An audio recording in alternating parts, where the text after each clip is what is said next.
Bismillahirrahmanirrahim. Assalamu alaikum students. I hope you all are fine. Today we are going to start our lecture number 4 from your chapter number 4, Environment and Interactions. And the topic is abiotic components. Now we shall go to the topic. And abiotic components में क्या क्या होता है और होता क्या है। Abiotic components होते हैं नॉन लिविंग थिंग्स, ठीक है। नॉन लिविंग थिंग्स ऐसी चीज़ें हैं जो जानदार नहीं हैं, उन्हें क्या कहते हैं, एबायोटिक कंपोनेंट्स। और उनमें कौन कौन सी चीज़ें इंक्लूड हैं, sun, water, soil, temperature and air. ये सारी चीज़ें क्या हैं, एबायोटिक कंपोनेंट्स हैं हमारे इन्वायरमेंट का। और ये सब चीज़ें जो हैं बेजान चीज़ें हैं और इनके हमारे सारे इन्वायरमेंट के लिए बहुत ज़्यादा नेसेसरी होती हैं, ठीक है। अब बेटा हमने आगे पढ़ना है इनकी डिटेल कि ये एबायोटिक कंपोनेंट्स जो हैं वो किस तरह से हमारे इन्वायरमेंट में जो है इन्वॉल्व होते हैं, इंक्लूड होते हैं। जैसे कि रेनफॉल जो है वो बहुत ज़्यादा ज़रूरी है, टेम्परेचर जो है राइज एंड फॉल उसका इफेक्ट कैसे होता है, ठीक है। और टेम्परेचर का जो है किस तरह से इफेक्ट होता है हमारे इन्वायरमेंट के ऊपर। तो हमारा सबसे पहला पॉइंट क्या है, लाइट, यानी कि सनलाइट। सनलाइट किस तरह से इम्पैक्ट करती है, इसमें सबसे पहले हम पढ़ेंगे इंटरेस्टिंग फैक्ट के बारे में। फैक्ट कि इंटरेस्टिंग फैक्ट क्या है हमारे पास कि है some animals like earthworm, woodlice and cockroaches avoid sunlight and live in dark places, ठीक है। सनलाइट को अवॉइड करते हैं और डार्क प्लेसेस में रहते हैं क्योंकि ये सनलाइट को बेयर नहीं कर सकते हैं। But light is very necessary for all living organisms, ठीक है। Light is very important abiotic factor for the environment, the unlimited, ठीक है। इन्वायरमेंट के लिए बहुत ज़्यादा ज़रूरी होती है ना। और unlimited source of light energy is the sun. Sun जो है वो unlimited source of light energy है। Plants need sunlight for photosynthesis. Plants जो हैं वो फोटोसिंथेसिस के लिए उसको यूज़ करते हैं, किसको, फोटोसिंथेसिस के लिए यूज़ करते हैं प्लांट्स सनलाइट को। Most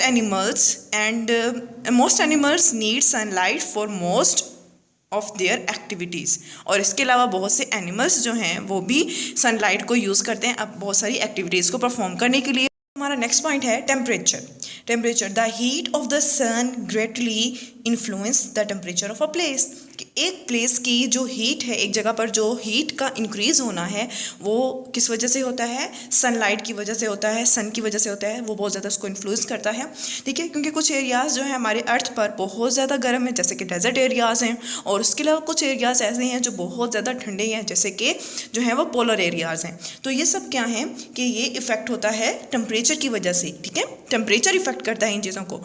और इसमें क्या होते हैं कि उनमें रहने वाले फिर जो जानदार हैं उनकी अडेप्टेशंस भी वैसी ही होती हैं, वैसे ही प्लांट्स और एनिमल्स मौजूद होते हैं उन इलाकों में। यानी कि अगर डेजर्ट है तो वहाँ पर कैमल्स रहते हैं, क्योंकि उनमें जो है वहाँ पर पानी और फूड को स्टोर ज़्यादा कर लेते हैं, वहाँ पर रहने की उनकी कैपेसिटी ज़्यादा होती है। और उसके अलावा जैसे कि अगर पोलर एरियाज़ हैं तो वहाँ पर पोलर एरियाज़ में रहने के लिए पोलर बेयर्स होते हैं, जिनकी कैपेसिटी वहाँ पर रहने के लिए उसके अकॉर्डिंग होती है, ठीक है। अब बेटा है नेक्स्ट पॉइंट है air. Air is an important abiotic factor. Air is mixture of gases. Air जो है ना बहुत ही इंपॉर्टेंट एबायोटिक फैक्टर है। इसमें बहुत सारी गैसेस मौजूद होती हैं, जैसे कि कार्बन डाइऑक्साइड और ऑक्सीजन वगैरह, जो कि हमारे लिए ऑक्सीजन और प्लांट्स के लिए कार्बन डाइऑक्साइड बहुत ज़्यादा ज़रूरी है, रेस्पिरेशन के लिए भी और फोटोसिंथेसिस के लिए भी। अच्छा बेटा, अब नेक्स्ट पॉइंट है इसका सॉइल। सॉइल का क्या काम है, soil is very important for the plant growth. It is an important factor of environment which without soil. अच्छा, एक तो ये कि इन्वायरमेंट के लिए ये बहुत ही इंपॉर्टेंट फैक्टर है, ठीक है। विदाउट सॉइल कोई भी प्लांट ग्रो नहीं कर सकता। प्लांट्स को ग्रो करने के लिए ज़मीन की बहुत ज़्यादा ज़रूरत होती है। अगर ज़मीन में, क्योंकि उसकी जड़ें ज़मीन में ही होती है ना, और उस ज़मीन में से ही वो अपने न्यूट्रिएंट्स और मिनरल्स सारे जो है वो कलेक्ट करता है और उनको फिर वो आगे ग्रो करता है और फूड प्रिपेयर करता है। अगर उसको सॉइल प्रोवाइड नहीं होगी, सॉइल में से मिनरल्स नहीं मिलेंगे तो वो फूड प्रिपेयर नहीं कर सकेंगे। तो बेटा ये थी सॉइल की इंपॉर्टेंस। बेटा लास्ट पॉइंट है हमारा water. Water is essential for life, कि पानी जो है हमारी लाइफ के लिए बहुत ज़्यादा ज़रूरी है। और इसमें क्या होता है कि it is present in every environment of every plant and animal. ये हर इन्वायरमेंट में मौजूद होता है, और जो परिंदों और जानवरों और इंसानों के लिए और उसके अलावा प्लांट्स के लिए, इन सब के लिए जो है क्या ज़रूरी है, वाटर बहुत ज़्यादा ज़रूरी है, ठीक है। देखिए ये लैंड एनिमल्स के लिए भी ज़रूरी है और एक्वेटिक एनिमल्स के लिए भी बहुत ज़रूरी है। एक्वेटिक यानी कि पानी में रहने वाले जानवर जो हैं। अच्छा, अब क्या होता है कि the amount of rain fall through out the year determine the amount of water available at the places. कि रेनफॉल की अमाउंट कि इसी इलाके में रेनफॉल कितना ज़्यादा होता है, उसी के अकॉर्डिंग जो है हमारा जो है वो डिसाइड होता है कि उस जगह पर पानी कितना होगा। यानी कि अगर डेजर्ट एरियाज़ हैं तो उनमें पानी बहुत कम होता है क्योंकि वहाँ पर रेनफॉल बहुत कम होती है, ठीक है। और अगर हैं ये दूसरे इलाके हैं जहाँ पर बहुत ज़्यादा ट्रीज़ वगैरह होते हैं, वहाँ पर रेस्पिरेशन ज़्यादा होती है, तो इस वजह से वहाँ उन इलाकों में बारिशें भी ज़्यादा होती हैं, यानी रेन फॉरेस्ट में बारिशें भी ज़्यादा होती हैं, उन इलाकों में जो है पानी की मिकदार ज़्यादा होती है, ठीक है।